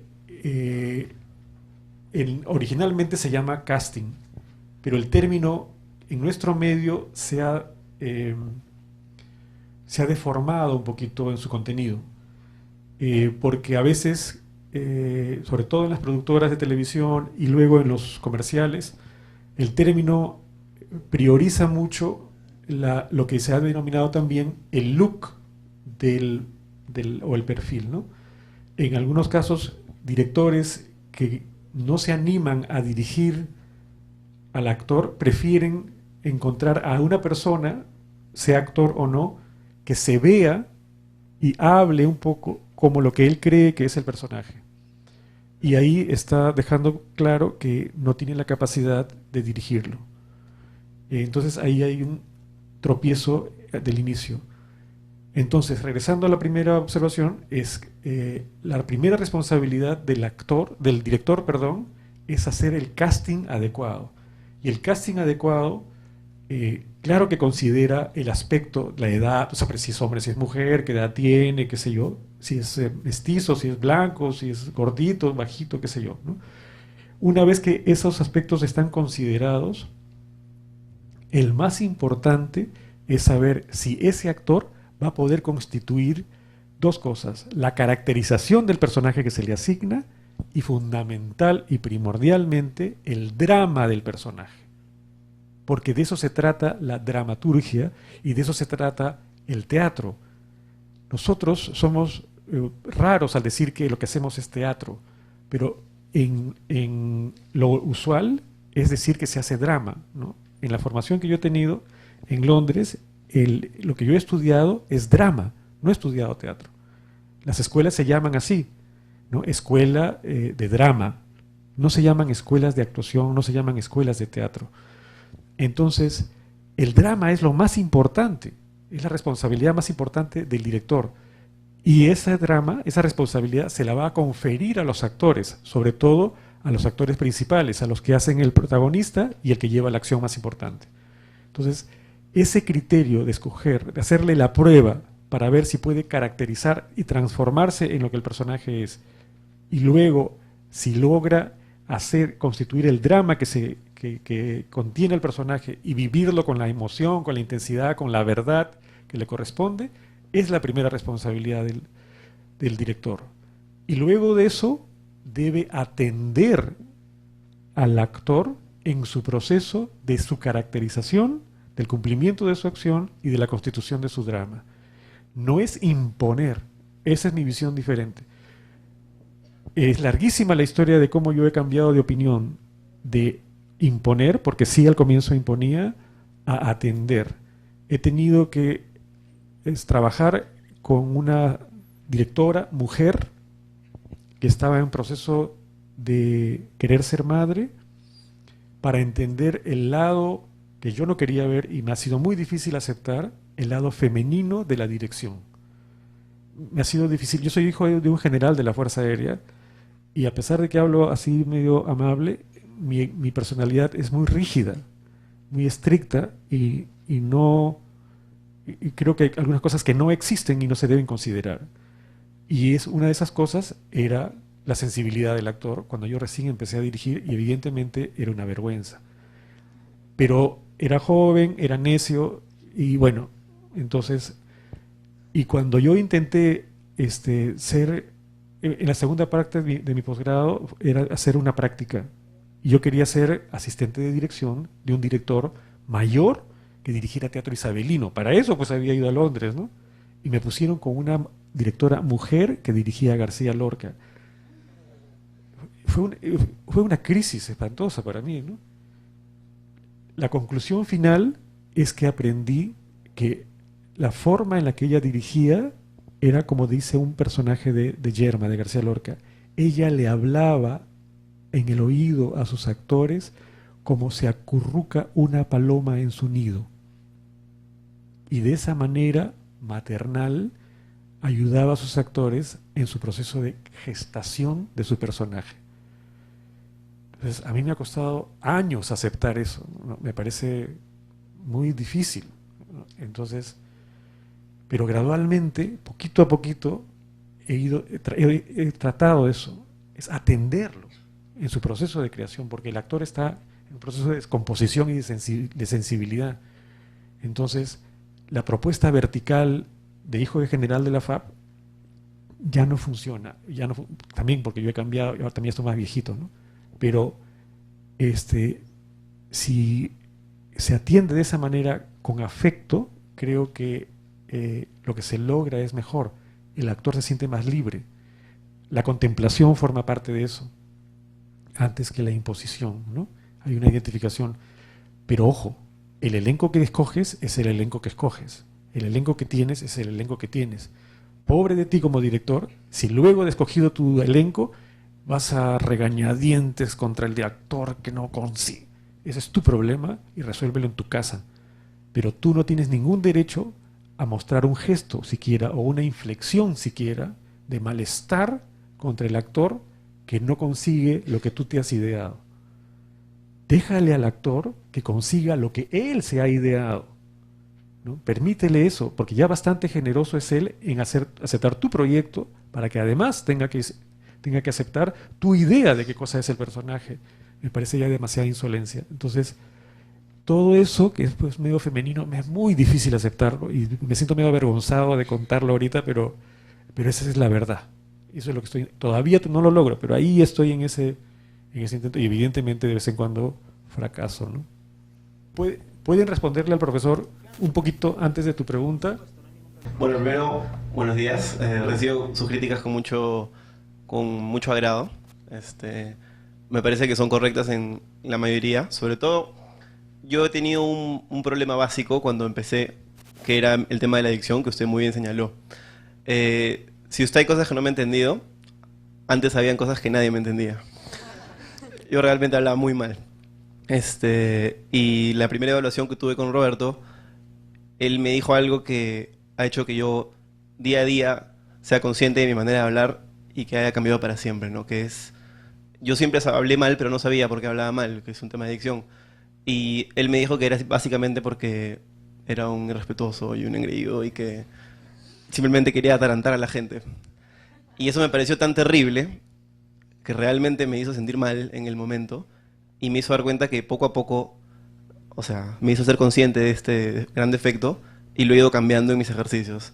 Obviamente todavía no lo logro, como usted bien lo señaló, pero estamos en camino. Y respecto a los detalles del basurero, eso, sin ánimo de excusarme, es que esto, al ser una sala de cine, está diseñado no para actuar. Entonces yo no estoy más o menos medido el espacio con el tema del basurero, con el tema de la cercanía, porque tenía la silla acá y los asientos muy pegados. De todas maneras, sí hubieron varios fallos notorios, como el hecho de que haya dejado el libro. En un principio yo había planteado esa escena con una mochila. El tema es que, por un tema de espacio, al final decidí no utilizarla, y como tenía el libro, que era un elemento nuevo, efectivamente, yo lo había planteado de esa manera de que iba de frente, ¿no? Porque como usted bien señala, el hecho de que deje el libro le quita un poco de importancia, ¿no? Pero bueno, estoy muy agradecido por sus críticas y me parece que son muy correctas. No, sí, quería agradecer por las notas que diste, porque, por ejemplo, lo que hablas de, Roberto lo llama particularizar el texto. En el momento en el que yo le pregunto a Yeli si tienes un problema, en verdad me has hecho notar que he debido de darle la gravedad o una pausa diferente a nuestra pelea de nuera, suera. ¿Nuera? No, nuera, bueno, eso. Suera. Y con respecto a la intensidad de la última parte, he tratado de moderarla, porque en la muestra, esto fue parte de la muestra final del primer nivel, yo me fui con todo y la agarré de los pelos desde la mitad, y era un poco en la evaluación como que desarmé el personaje y se me desarmó el carro, y como que ya era una mujer demente y hasta se me salió la saliva todo. Entonces ahora traté de moderarlo, pero sí podría ser interesante tratar de pararme sin perder así de loca los papeles, y daría dinamismo a la escena. Gracias. ¿Quieres hacer tu pregunta, por favor? Tengo dos preguntas que creo que están un poco vinculadas con lo que acaba de mencionar ella. Son dos cosas, ¿no? A veces tú, como actor, o cuando estás actuando o intentas actuar, siempre quieres expresar algo, y a ti te parece que, por ejemplo, has conseguido expresarlo. Y a veces sucede que nadie te ha entendido, y tú crees que la gestualidad que has utilizado, el tono que has utilizado, sí expresaban lo que tú querías, ¿no? O sea, mi pregunta va por el sentido de qué manera o qué proceso debes seguir tú para que puedas tener la sensibilidad de que todo el mundo entienda lo que quieres expresar, por un lado, y por el otro, lo que ella mencionaba, cuando te metes tanto, a veces sucede que, como ella dice, boom, explotas y no te das cuenta de lo que sucede, puedes incluso hasta lastimar a alguien. No sé, ¿hay alguna forma, algún ejercicio de dirección o algo que entre el actor y el director se pueda trabajar para que esas dos cosas se puedan moderar o en cierta forma se puedan equilibrar? Sí, para empezar, esa incapacidad de expresar al 100% lo que uno desea o lo que uno siente o lo que uno se propone con otra persona no existe ni siquiera en la realidad. No sé si tú tienes enamorada, pero si has convivido durante más de un año con una persona, vas a constatar que es imposible comunicarse. Siempre en un ruidito que tú haces, o en una pausa más larga de lo necesario, o en una mirada al piso, tu pareja va a encontrar una falta que dice muchísimo de ti y que tú ni siquiera eres consciente. Entonces, en primer lugar, no tengas pareja. Y en segundo lugar, debes reconocer que eso es una de las características de la condición humana, vamos a decir, de las personas, ¿no? Mucho término para... Así somos. Tenemos este tropiezo de la comunicación de manera permanente. O sea, eso es natural, es real, existe en todas las culturas, en todas las edades, en todas las etapas y en todos los contextos, no solamente en los contextos amorosos, en los contextos académicos, profesionales, laborales. En el micro, cuando estás pagando tu pasaje, puede haber un malentendido, etc. Y además, también en la percepción que tenemos de las otras personas, ¿no? tenemos prejuicios sobre las otras personas, o a veces las ensalzamos y no son tan maravillosas, o las despreciamos y en realidad son interesantes.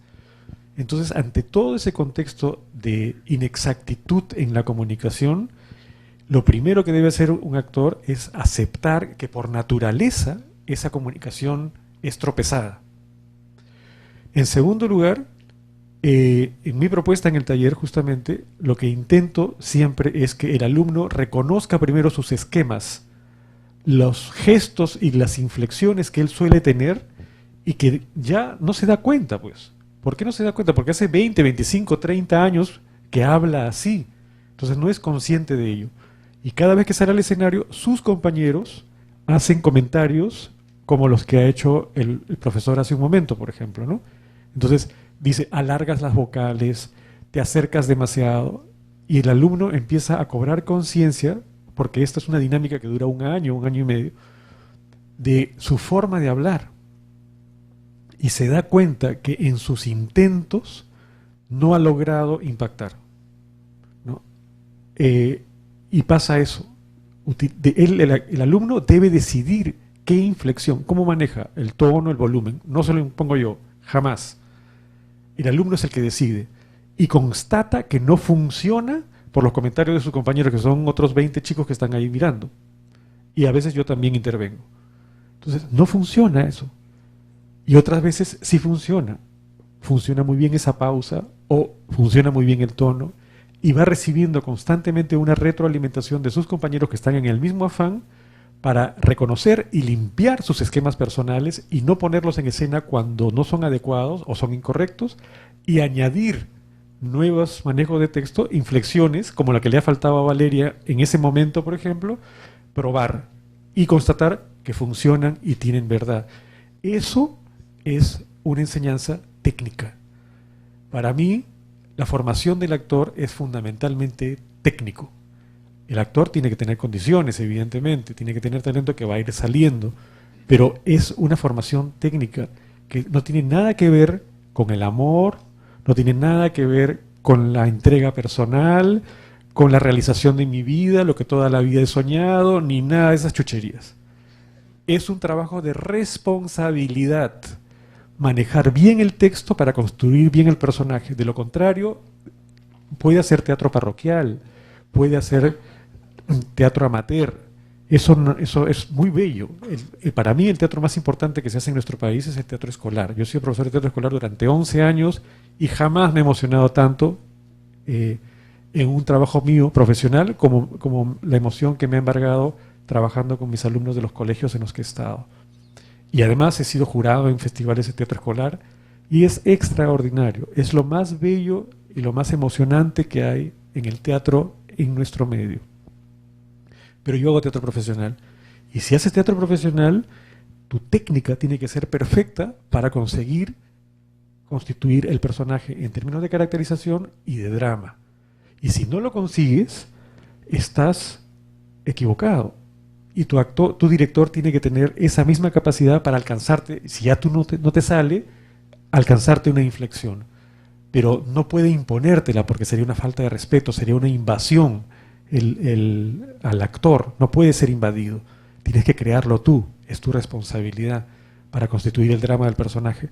Pero si a veces el actor se tropieza, tiene una limitación, el director puede alcanzarte, sugerirte una inflexión, porque las inflexiones tienen contenido, ¿no? Porque están relacionadas al contexto en el que trabajamos.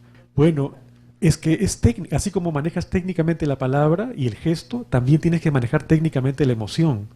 Y esto puede sonar aberrante, ¿no? El teatro no es para entregarse al público. El teatro no es para vivir una nueva vida, no.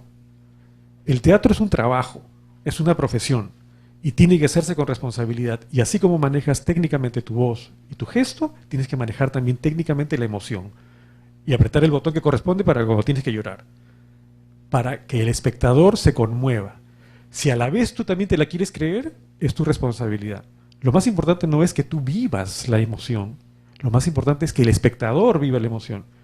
Yo he tenido serios problemas con amigos, con actores, que decían que ellos en tal montaje habían vivido una experiencia maravillosa, inolvidable, que les había zamaqueado el alma. Y el espectador, ¿no? Entonces, no. Entonces, estoy hablando de un contexto profesional, ¿no? Entonces, si quieres, vívelo. Si quieres, llora todos los días de verdad. Pero lo más importante es que tu técnica haga creer al espectador que tú estás viviéndola, aunque tú estés pensando en ir a tomar tu lunch a tu casa. Lo importante es que la técnica conmueva al espectador. Stanislavski propone que tú vivas esa experiencia en los ensayos y cada vez durante el montaje. Si tú quieres hacerlo, es tu opción y me parece estupendo. Pero lo más importante es la responsabilidad con la que construyes para que el espectador se conmueva antes que tú hagas de esto una vivencia. Hola, ¿qué tal? Para empezar, felicitar a los actores. No es fácil pararse en un escenario y recibir comentarios ni nada. Yo quería hacer una pregunta. Es interesante lo que dices de la técnica, es interesante lo que dices de la vivencia. ¿Tú qué recomiendas? ¿Que un actor manipule estos elementos de su voz, de la pausa, del aire, como para que la acción sea claramente indicada? ¿O asumir la acción, el estudio, el análisis del personaje, el contexto socioeconómico y confiar de que estas inflexiones nazcan en el momento? Porque a veces me he topado con obras de teatro que he visto que se nota que un actor, marca acciones en cada texto que dice, o en cada monólogo, en cada cosa que tiene, pero aún así no le creo, porque parece que estuviera indicando la acción. ¿Tú recomiendas la vivencia en ese sentido de la acción, o si es una cuestión netamente técnica? Para mí siempre tiene que ser técnico, pero a ese detalle, a ese diseño, tiene que ponerle la fe, la verdad. Mi abuelita contaba esto, ¿no? Que Jesucristo, cuando era niño, unas palomitas de barro perfectas. Y había unos niños malos que querían chancar sus palomitas. Entonces, cuando venían los niños malos a chancar las palomitas tan lindas que él había diseñado, él las soplaba y las palomitas volaban. La técnica está al servicio del actor, pero él tiene que saber soplar, saber ponerle la verdad a y ese es el talento natural, y tiene que saber encontrar la inflexión adecuada. Yo sigo creyendo que tiene que haber siempre un diseño, tanto en el papel como luego en lo vocal y en lo gestual, y el actor tiene que asumir eso y creérsela para que eso funcione y conmueva. Ahora, hay actores que no necesitan analizar nada, no necesitan diseñar nada, intuitivamente salen al escenario, ya están transformados, ya tienen la vivencia y conmueven al espectador, pero como no es el caso de ninguno de mis alumnos, tengo que enseñarles la técnica paso a paso. Y después, gradualmente, algún momento, eso se convierte en la cultura personal. De la misma manera como tú no tienes que diseñar ahora cómo vas a preguntar, eso sale espontáneamente de tu corazón. En un momento determinado, el actor va a tener esa habilidad, pero va a pasar mucho tiempo para eso, ¿no? ¿Cómo hacer para que esas personas, por así decirlo, que no conocen mucho el teatro, encuentren la verdad de la que tú hablabas, encuentren la verdad y llegar al punto de poder emocionarse? De repente con gente que tiene mucha experiencia lo va haciendo, pero si alguien quiere preparar algo, una obra con gente de repente algo muy experimentada, como decía, gente de colegio, ¿cómo hacer para que encuentren esta verdad en la obra? Si la experiencia es no profesional, esa emoción va a salir sola. No es necesario forzarla. Y los alumnos deben montar, hacer algunos cuantos juegos sencillos y luego montar la obra. Efectivamente, en el escenario, el día del estreno, los alumnos van a tener algunos textos planos. Van a haber algunos momentos en los que la acción no está clara. Pero la entrega que ellos ponen deja de lado todos estos defectos técnicos, porque su entrega es mucho más auténtica y mucho más valiosa que cualquier aspecto técnico. Eso es el criterio que yo tengo, que he tenido cuando era profesor de teatro escolar y cuando soy jurado en los festivales de teatro escolar, ¿no? Lo más importante es la vivencia del alumno en el escenario. Es una emoción impresionante. Y efectivamente hay algunos textos un poco paporreteados, hay cantaletas, pero eso no se puede lograr, a no ser que sea un alumno excepcional, no se puede lograr con alumnos universitarios que no van a ser profesionales, o escolar, o teatro de parroquia, teatro comunitario, porque no es lo más importante, creo yo. Lo más importante es esa verdad que va a poner él, y eso lo va a hacer gradualmente, solito, sin presionarlo, simplemente con la misma dinámica del teatro, porque el teatro tiene esa magia, y esa magia funciona en el teatro no profesional. Gracias. Con respecto a los silencios, que creo que son importantes para lograr la verdad en escena, como actores estamos sometidos a la pausa o al silencio que nos marca el dramaturgo en el guión, y como director igualmente estamos obligados a marcar tal pausa y tal silencio en la escena. Sin embargo, cuando está dirigiendo, usted trata de que los actores, por su propia sensibilidad, por su propia emoción, cuando encuentran un momento para pausarlo, o para hacer un gesto que no está marcado, ¿usted ayuda a que los actores descubran ese momento y cuando lo obtengan lo conserven, o solo se ciñe a marcar lo que está como guión? Yo no marco nunca al actor. El actor crea todo, incluso el desplazamiento en escena, a no ser que sean escenas con muchos actores, y ahí sí ya tengo que intervenir porque si no eso se hace un mango, ¿no? Entonces ya coreografía un poco, pero si son escenas de 3, 4 actores, yo diseño dónde están los muebles, pero ellos son los que diseñan si se paran, si se sientan, si toman agua, qué sé yo, porque todo está ordenado en función de lo que quieren conseguir y cuán caro es eso que quieren conseguir. Entonces, si está presente esa motivación en su corazón, todo lo demás, incluyendo las inflexiones y el desplazamiento, se ordena en función a eso. Y si en ese intento hay un tropiezo porque surge un obstáculo, el actor tendrá que tomar la decisión, porque ese es uno de los aspectos importantes en la construcción del personaje, es la toma de decisiones. Entonces ahí tiene que tomar una decisión, y para tomar la decisión, de acuerdo a la urgencia del cumplimiento de su acción, esa pausa será inmediata, brevísima, ¿no? O será más larga. Si en este momento hay temblor, quizá tu decisión sea brevísima, vas a salir corriendo, ¿no? Y otros van a tomar la decisión de seguir, no se van a asustar. Depende del personaje y de cuánto valores tú el terremoto. Depende de cuánto valore el actor el obstáculo que se le presenta. Pero las pausas no son descanso del personal. En las pausas el actor tiene que tomar una decisión. Algo está pasando, ¿no? Los actores antiguos le llaman proceso, ¿no? Yo creo que el término es tomar una decisión y cambia la acción. Decide hacerlo de otra manera y cambia. Debe surgir del actor. Pero si acaso el actor no se le ocurre y no la hace, el director tiene la obligación de alcanzarle en la idea, el concepto, no marcarle la pausa, decirle, acá tiene que pasar esto y no te está pasando. Entonces, para que pase eso, le alcanzas la pausa. Bien, y yo tengo una pregunta respecto a lo que tendría que ser la dirección de teatro. Si los actores, como bien dice, tienen esa capacidad de decisión, ¿cuáles son las capacidades de decisión que tiene el director?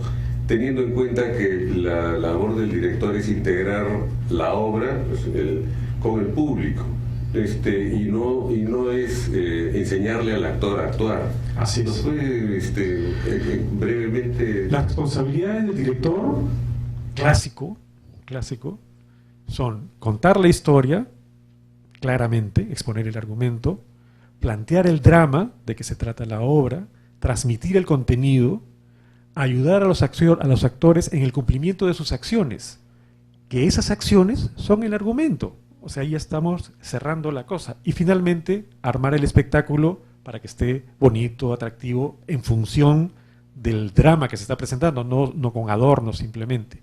Es en ese sentido que el director corrige o alcanza sugerencias a los actores cuando los actores crean algo que no va a contar esa historia y hacen una cosa muy interesante, muy bonita, pero no corresponde a ese argumento. O se salen del estilo. Perdón, me había olvidado. También otra responsabilidad del director es unificar el estilo de actuación, que puede tener contrastes, todos en naturalidad y todos en farsa. Esa es su propuesta. Entonces, es responsabilidad del director que se cumpla lo que acabo de mencionar. Los actores crean libremente, pero la libertad no es infinita, ¿no? Las condiciones son el contrato. Hay que contar la historia, hay que hacer el drama, todas esas cosas que son también responsabilidades del actor. Pero a veces, por creatividad, por desconcentración o por X razones, se salen. Y entonces ese es el momento en el que el director interviene. O a veces lo cumplen, pero le falta fuerza. Entonces también el director debe empujar un poquito el ánimo, ¿no? Pero no diseñarles ni marcarles los personajes a los actores que ya han sido analizados en coincidencia con el director. Eso es. Muchas gracias a Roberto, muchas gracias al actor y a las actrices.